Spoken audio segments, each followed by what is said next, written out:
ఒకసారి అడగండి.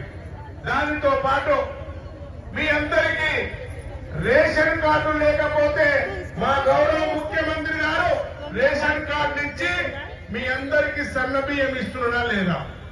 ఎన్నికలలో ఇచ్చినటువంటి వాగ్దానము 2 సంవత్సరాలలో 2 నెలలలో మేము సన్న బియ్యంతో పాటు ఆర్టీసీ బస్సు అమ్మ మీ అందరికి కరెంటు బిల్లు ఉచితంగా వస్తుందా లేదా తల్లి?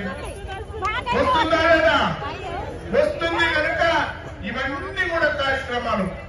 డాక్రా మహిళలకు మొన్న చీరలు ఇచ్చినాం.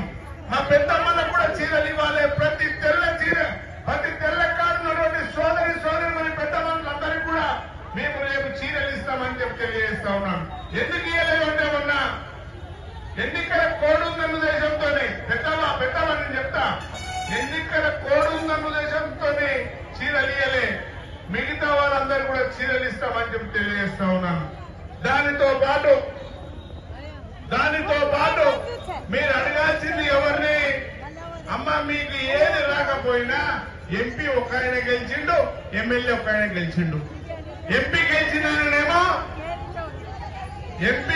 ఆయననేమో ఇంట్లో వండుకున్నాడు, ఎమ్మెల్యే గెలిచిన ఆయనేమో ఇంట్లో వండుకున్నాడు.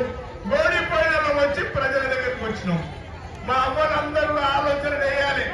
అవ్వా ఓ అవ్వా ఏ శంకర్ నువ్వు శంకర్ 2 నిమిషాలు.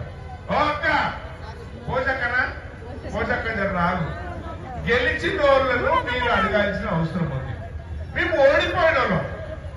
మా ప్రభుత్వం గవర్నమెంట్ ఉండొచ్చు, ఆంధ్రప్రదేశ్ తెలంగాణ